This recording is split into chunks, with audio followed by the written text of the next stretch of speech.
ఓం నమ శివాయ శ్రీమాత్రే నమః. మిత్రులకి శ్రేభిలాషులకి అలాగే నన్ను ఎంతగా ఆదరిస్తున్న యూట్యూబ్ ప్రేక్షకులందరికీ కూడా పేరు పేరు ధన్యవాదాలు. మిత్రులారా, మీ అందరికీ పరాదేవత ఎలవేళలా మీతో ఉండి మీ మనోవాంఛ నెరవేర్చాలని మనస్ఫూర్తిగా కోరుకుంటున్నాను. మీ అందరికీ నాగపంచమి శుభాకాంక్షలు. శ్రావణ మాసంలో చాలా విశేషమైన శక్తి కలిగిన రోజు.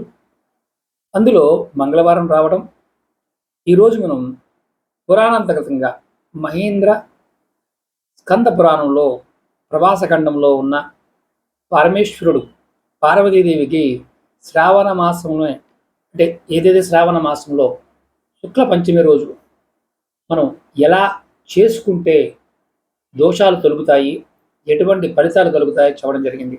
ఇది మీకు నేను పురాణాల్లో ఉన్న అంతర్గతంగా ఉన్న విషయాన్ని మీకు ఈరోజు ఈ వీడియోలో ఎక్స్ప్లెయిన్ చేస్తాను. ఎలా చేయాలి, చేస్తే ఎలాంటి ఫలితం కలుగుతాయి. ముఖ్యంగా ఇక్కడ చాలామందికి అనుమానం ఏంటంటే, రకరకాల వీడియోలు చూస్తున్నాం కదా గురువు గారు, ఇలా చెయ్యాలి అలా చెయ్యాలి, దీనికి ఏదన్నా రిఫరెన్స్ ఉందా అని అడుగుతూ ఉంటారు. మనకి నాగదేవతల్ని పూజించే విధానం మన సంప్రదాయంలో ఉంది. నాగదేవతలు మనకి రాహుకేతువులు కూడా నాగదేవతలే. వారు కూడా అమృతాన్ని స్వీకరించారు. గ్రహాల్లో మనకి 2 గ్రహాలుగా చెప్తాం, పాపగ్రహాలుగా చెప్తాం. ఈ నాగదేవతకు సంబంధించిన వ్రతాలు కానీ పండుగలు కానీ అనేక మాసాల్లో వస్తాయి. ఒక్కొక్క రోజు ఒక్కొక్క సర్పానికి ఇష్టమైన రోజుగా శాస్త్రంలో ఉంది. ఆ రోజు మనం భక్తితో పూజ చేస్తే మంచి ఫలితాలు వస్తాయి. ముఖ్యంగా వైశాఖ మాసం, భాద్రపద మాసం, శ్రావణ మాసం, మార్గశిర మాసం, కార్తీక మాసం, పాల్గొన మాసాల్లో ఈ పండుగలు వస్తాయి. మొట్టమొదటిది శ్రావణ మాసంలో పంచమి, శుక్ల నాగపంచమిగా మనం వ్యవహరిస్తాం. ఈరోజు ఎవరైతే నాగదేవతలను ఆరాధిస్తారో, అంటే పుట్టలో పాలు పోసి నైవేద్యం పెట్టి అలాగే షోడోపచార పూజలు చేస్తారో, వారికి సంతానం లేని వారికి సంతానం కలుగుతుంది, ఉద్యోగం లేని వారికి ఉద్యోగం వస్తుంది, రాహుకేతు దోషాలతో బాధపడుతున్న వారికి రాహుకేతు దోషాలు తొలగిపోతాయని శాస్త్రం చెప్తుంది. అయితే ఇది ఎక్కడ ఉంది, ఇది నిజమా అంటే ఎక్కడ ఉంది, ఏ విధంగా ఉందో మీకు చెప్తాను. ఇది శివుడు పార్వతీదేవికి వివరించినట్టుగా స్కంద పురాణంలో ప్రభాసకాండంలో ఉంది. స్వామివారు చెప్తున్నారు ఏమనంటే, ఓ పార్వతి, శ్రావణ మాసమునే శుక్ల పంచమి రోజున మన ఇంటిలో ద్వారానికి ఇరువైపుల మేను గుమ్మానికి 2 పక్కల ఆవు పేడతో పాము బొమ్మ వేసి, అంటే పాము బొమ్మని ఆవు పేడతో వేయాలి, అలా వేయాలి, వేసి పూజించాలి. అంటే ద్వారానికి అటుపక్క సర్పబొమ్మలు వేసి పూజించాలి. శ్రావణ శుద్ధ చవితి రోజు ఉపవాసం ఉండి, తర్వాత రోజు అంటే పంచమ రోజు అంటే రేపు బంగారంతో కానీ వెండితో కానీ కర్రతో కానీ మట్టితో కానీ 5 పడగలు అంటే 5 పడగలు ఉండాలి. పాము చేసుకొని కుంకుమతో కానీ పసుపుతో కానీ చందనంతో కానీ, లేకపోతే అంటే ఇక్కడ కూడా మనకి ఇవి కూడా దొరకలేదు అనుకోండి, వీటితో కూడా అంటే మనకి వెండి దొరకలేదు, బంగారం దొరకలేదు, మట్టి దొరకలేదు, అలాంటప్పుడు కూడా కుంకుమ కానీ పసుపు కానీ చందనం కానీ దేంతోనైనా ఈ పాము బొమ్మ గీసుకోవాలి. 7 అలా ఎన్ని గీయాలి, 5 కానీ 7 కానీ బొమ్మలు గీయాలి. మన కుంకుమతో ఇలా గీతలు గీసి సరిపోతుంది. తర్వాత విధిప్రోక్తంగా గంగాజలంతో, అంటే విధిప్రోక్తం అంటే మనం భగవంతుడిని ఆరాధించినప్పుడు ఖచ్చితంగా మనం ఏం చేస్తాము, పువ్వులు ఇవన్నీ పెడతాం కదా, ఇవన్నీ విధిప్రోక్తం కిందకు వస్తాయి. గంగాజలము, పంచామృతము, అలాగే గన్నేరు పువ్వులు, సంపెంగ పువ్వులు, జాజి పువ్వులు, ఇలా వీడి పువ్వులు తీసుకొని నాగేంద్ర స్వామిని పూజించాలి. తర్వాత పాయసం, అన్న పాయసం చేసి మోదకాలు చేసి బ్రాహ్మణుడికి సంతృప్తిపరిచే విధంగా భోజనం పెట్టాలి. ఆ రోజు పంచమ రోజు పాలు పాయసాన్ని నైవేద్యంగా పెట్టాలి. ఆ రోజు పగలు కానీ రాత్రి కానీ తెలిసి కానీ తెలియదు కానీ భూమిని తవ్వకూడదు, అంటే మొక్కలు పెడదామని తవ్వకూడదు పంచమ రోజు. ఇలాగే పంచమి నాడు ఒక వ్రతం కూడా ఉంది. ఇది ఎక్కడుంది, భవిష్య పురాణంలో నాగద్రష్టవ్రతం అనే వ్రతం ఉంది. దీని గురించి మహేంద్రుడు చెప్పాడు. సుమంతుడికి మహేంద్రుడు చెప్పాడు. మీకు అది కూడా నేను వినిపిస్తాను. రాజా, పాము కాటు తిన్న నరుడు అంటే మనిషి మరణించిన తర్వాత పాతాళ లోకానికి పోయి తనకి విషం లేని సర్పంలా జన్మ పొందుతాడు. ఈ విషయంలో సందేహం లేదు అని చెప్పడం జరిగింది. ఈ విషయాన్ని సుమంతుడు వివరించగా శతనీకి మహారాజు చాలా బాధపడ్డాడు. పాము కాటు వేస్తే తల్లి కానీ, తండ్రి కానీ, కొడుకు కానీ, కుమార్తెలు కానీ, భార్య, సహోదరులు ఎవరైనా సరే వీరందరికీ మోక్ష ప్రాప్తి కోసం ఏం చేయాలి, ఏ వ్రతం ఆచరించాలి, ఏ ఉపవాసం చెయ్యాలి అని అడగడం జరిగింది. పంచమి పర్వదినం నాడు నాగుల కోసం విశేషమైన రోజు. చవితి రోజున ఉపవాసం ఉండి శ్రావణ శుక్ల పంచమి రోజున విశేషంగా పూజ చేస్తే ఆ పంచమి పుణ్యమైనది అవుతుంది. అప్పుడు ఎవరైతే మరణించారో వారికి సర్గదాయని అని సుమంతుడు చెప్పాడు. అంటే వారికి ఖచ్చితంగా పుణ్యలోకాలు లభిస్తాయని చెప్పాడు. నాగపంచమి రోజు ఏం చేయాలయ్యా? తలస్నానం చేసి దేవాలయంలో ఉన్న సర్పబొమ్మలకి గంగాజలంతో కానీ పంచామృతంతో కానీ అభిషేకం చేసి వస్త్రాలు అంటే యజ్ఞోపవీతము వేసి షోడోపచార పూజలు చేయాలి. ఇది మీకు దేవాలయాల్లో రావి చెట్టు కింద ఉన్న సర్పబొమ్మలకైతే విశేషమైన ఫలితం ఉంటుంది. అంటే ఈ నాగదేవతలు అశ్వత్ నారాయణ వృక్షం యందు ఉండును అని శాస్త్రం చెప్తుంది. అంటే ఎక్కడైతే రావి చెట్టు కింద ఉన్న ఇలాంటి సర్పబొమ్మలు ఉంటాయో అక్కడ చేస్తే విశేషమైన ఫలితం ఉంటుంది. ఆ విగ్రహాలకి మీరు పాలు, కొబ్బరి, అన్నము, పాయసము నైవేద్యంగా పెట్టాలి. సాయంకాలం చెట్టుకు అంటే పెద్ద చెట్లకు పూర్వకాలంలో ఉయ్యాల వేసి ఊగేవారు. అలా ఎవరన్నా తెలిసిన వాళ్ళు ఉంటే ఖచ్చితంగా కామెంట్ చేయండి. అంటే ఇది చూసాం గురువు గారు అన్నవారు ఎవరైనా కామెంట్ చేయండి. ఎందుకంటే మన పురాణాంతర్గతంగా ఉన్న వాటిని మనకు అర్థమయ్యే విధంగా తెలుసుకోవడమే కష్టం. ఇప్పుడు నాగపంచమికి 2 కథలు ఉన్నాయి. అవి మనం రెగ్యులర్గా చెప్పుకుంటూ ఉంటారు. ఆ 2 కథలు కూడా మీకు నేను వినిపిస్తాను. ఒక గ్రామంలో రైతు ఉండేవాడు. అతని పొలంలో నాగల పెట్టి దున్నుతూ ఉండగా అది గుంతలోకి దిగబడింది. ఆ గుంటలో నాగుపాము పిల్లలకి గాయాలయ్యాయి. ఎలా గాయాలనేవి అవి చూడడానికి అంటే ఆ నాగలి తీసి చూశారనమాట. అతను చూశాడు. నెత్తురు మరకలు మాత్రమే ఉన్నాయి. అప్పుడు ఆవేశంతో ఆ రైతు అంటే తను ఇంటికి వెళ్ళి తన కుటుంబంలో ఉన్న అందరినీ ఏదైతే ఆ పాము పిల్లలకు గాయాలయ్యాయో ఆ గాయాలైన తల్లి పాము ఏం చేసిందంటే ఆ రైతు కుటుంబం ఇంటికి వెళ్ళి అందులో ఉన్న అందరి కుటుంబ సభ్యుల్ని కరిచడం జరిగింది. అంటే పాము కరవడం జరిగింది. కానీ అక్కడ కరిచిన తర్వాత కూడా ఆ పాము ఆవేశం చల్లారలేదు. ఆ రైతుకు ఒక కూతురు ఉండేది.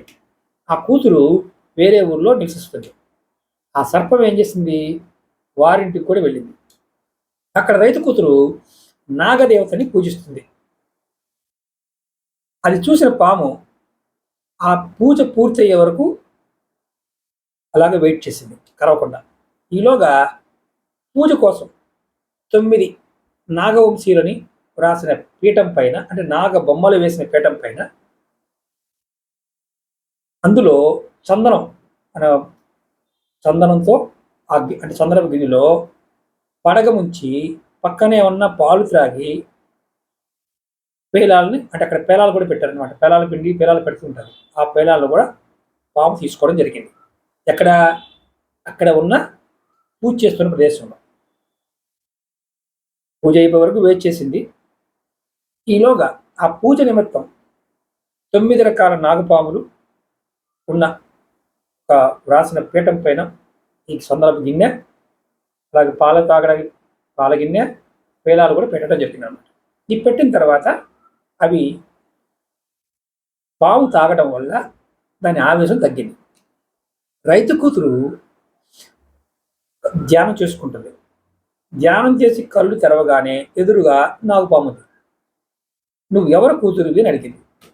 ఆమె తెలివి అంటే ఎవరైతే పాము క్వశ్చన్ అడిగిందనమాట. ఆమె ఫలానా వారి కూతుర్ని తెలియజేస్తుంది. తన తల్లిదండ్రులు, అన్నదమ్ముల్ని చంపేశాను అని పాము ఆమెకు చెప్పింది.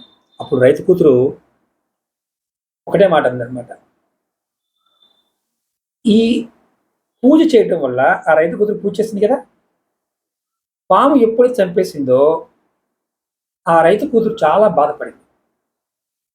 బాధపడి తను వాళ్ళు బతకాలని కోరుకోండి, పాముని కోరుకోవడం జరిగింది. అప్పుడు నాగదేవత ఆ రైతు కూతురికి అమృతాన్ని ఇవ్వడం జరిగింది. ఆ అమృతాన్ని తీసుకెళ్ళి ఆమె తండ్రిని అంటే తన తండ్రి ఇంటికి పరిగెత్తుకెళ్ళి మరణించిన వారి నోట్లో అమృతం వేసి బతికించుకుంది. ఇది సంఘటన జరిగిన నాటి నుండి దీన్ని శ్రావణ శుద్ధ పంచమి రోజునే పొలాలని దున్నటం ఇలాంటివి జరిగాయి. అంటే ఆ సమయంలో పొలాన్ని దున్నకుండా ఉండడానికి ఈ రోజుని కూడా ఉపయోగించుకుంటారు. కాబట్టి మనం తవ్వొద్దు అంటే మట్టి తవ్వొద్దు అని చెప్పటం, దువ్వకుండా ఉండడం ఆ రోజు నుంచి మొదలైంది. అంటే పొలాలు దున్నటం అనేది ఆ రోజు దున్నటం మానేశారనేది ఆ రోజుతో మొదలైందని ఈ కథ సారాంశం. ఇప్పుడు రెండో కథ ఏంటంటే, ఒక గ్రామంలో ఒక బ్రాహ్మణుడు ఉండేవాడు. అతడు 7 కుమారులు, వారి భార్యలు అయితే కోడళ్ళందరూ పుట్టింటికెళ్ళారు. కానీ చివరి కోడలకు వారి బంధువులు లేరు. ఆమె నాగరాజుకి పరమ భక్తురాలు కనుక ప్రతిరోజు నాగేంద్ర స్వామిని పూజించేది. ఆమె భక్తికి ఆదిశేషుడు కర్ణించి, ఆదిశేషుడు ఒక వృద్ధ బ్రాహ్మణ రూపంలో ధరించి తన కోడలు మామగారు వద్దకు వచ్చి తన మేనమామనే అని చెప్పి తన ఇంటికి పంపవాలని కోరాడు. అంటే నాగేంద్రుడే అలా కోరాడు. ఇంతకాలం మీ మేనమామ ఏమయ్యాడని మామగారు ఆశ్చర్యపోయాడు. అంటే తను ఆశ్చర్యపోయాడని, ఇంతకాలం ఈ మేనమామ అక్కడ కనిపించలేదని. ఆ ఇంటి కోడలు అత్తగారితో విచ్చిగెత్తిపోయి అతడు తన మేనమామయ్యే అని మామగారిని ఒప్పించాడు. అంటే తన ఎవరైతే ఆ అత్తగారు ఉందో తనకు అత్తగారితో విసిగెత్తిపోయి బయటికి వెళ్ళిపోయారు, నేనే మేనమామని మామగారిని ఒప్పించాడు. తర్వాత ఆ వృద్ధుడు ఆ కోడల్ని పిలుచుకొని వెళ్ళి కొంత దూరం వెళ్ళిన తర్వాత తన నిజ రూపాన్ని ధరించి తన పడగ పైన ఎక్కించుకొని నాగలోకానికి తీసుకెళ్ళాడు. ఎవరిని? కోడలు.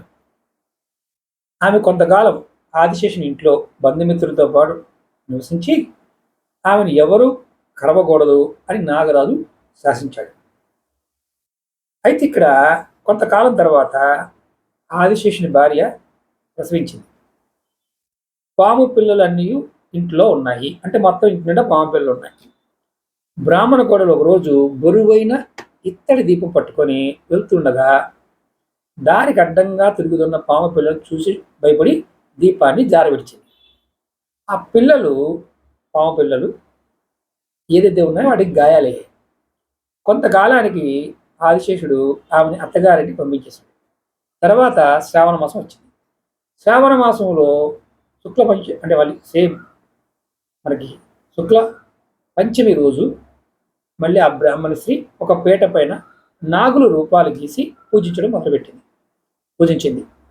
ఆ రోజు వికలాంగులైన పాము పిల్లలు మేము ఎలా వికలాంగులయ్యామో, అంటే పాము పిల్లలు ఎలా అయితే వికలాంగులయ్యాయో అని తల్లిని అడిగినాయి. అందుకు తల్లి వివరించింది. అందుకు కోపం, అంటే ఆ పిల్లలకి కోపం వచ్చిందనమాట. పాము పిల్లలకి ఈ బ్రాహ్మణ స్త్రీ ఇంటికి కార్డు వేయడానికి రెడీగా వెళ్ళే. కానీ బ్రాహ్మణ స్త్రీ వికలాంగులైన సర్పాలని రక్షించమని ఆ పరమేశ్వరుని వేడుకుంది. అందుకు ఆ సర్పము కరుణ చూపి, అంటే ఏదైతే నైవేద్యం పెట్టిందో ఆ పాల గిన్నె, ఆ గిన్నెలో రత్నాల హారం వదిలి వెళ్ళాయి. ఆ రత్నం వల్ల ఆమెకి సకల సౌకర్యాలతో తోలతూగిందని ఈ కథలో సారాంశం. ఇలాగే సంవత్సరంలో సర్పాలకు అనేక ప్రయోజనాలు శాస్త్రంలో ఉన్నాయి.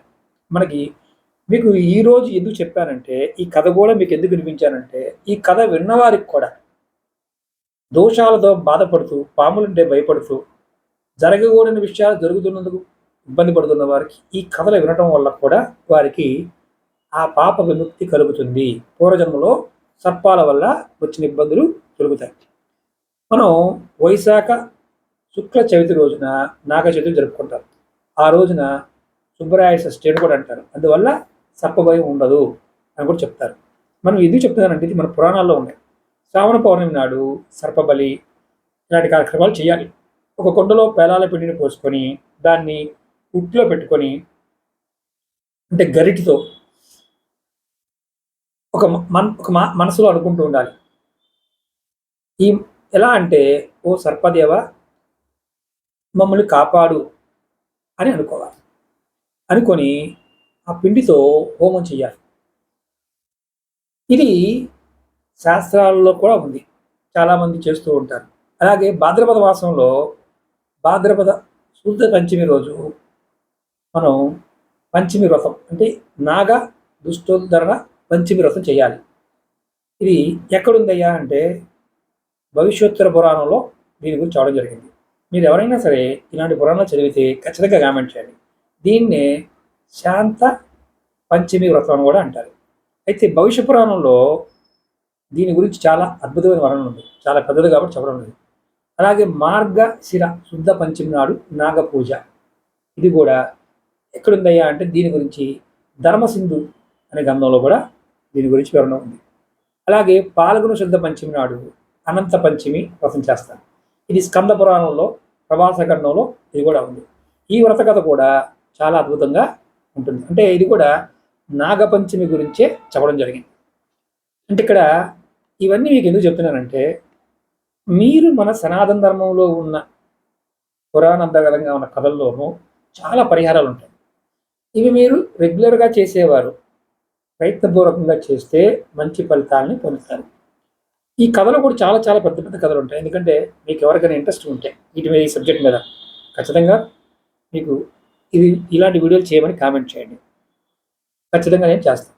మనకి ఆనంద పంచమ ఇలా రకరకాలు ఉంటాయి. అంటే బ్రహ్మదేవుడు చెప్పిన విధానం కూడా దీంట్లో ఉంది. నాగపంచమ, చేతుశుద్ధ పంచమ ఇలాంటివి చాలా విశేషమైన పూజలు కూడా జరుగుతూ ఉంటాయి. కొన్ని నాగ దేవాలయాల్లో కూడా వీటిని చేస్తాం. కొన్నిసార్లు మనం దేవతా విగ్రహాలు చూపిస్తూ ఉంటారు.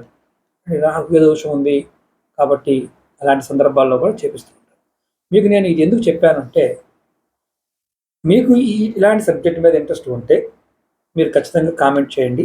రాబోయే రోజుల్లో ఈ సర్పాల గురించి, వీటికి ఉన్న విశేషాల గురించి కూడా మీకు నేను ఇంట్రెస్ట్ ఉంటే, ఈ సబ్జెక్ట్ ఇంట్రెస్ట్ ఉంటే వీడియోలు చేస్తాను, లేదంటే వీడియోలు చేయండి. కావాల్సిన వారు ఖచ్చితంగా కామెంట్ చేయండి. అలాగే మీకు ఈ వీడియో నచ్చినట్లయితే లైక్ చేయండి, ఛానల్ సబ్స్క్రైబ్ చేసుకోండి, పక్కనే ఉన్న గంట సింబల్ని యాక్టివేట్ చేసుకొని ఈ వీడియోని 10 మంది మిత్రులకి షేర్ చేయండి. ఓం నమః శివాయ, శ్రీమాత్రే నమః.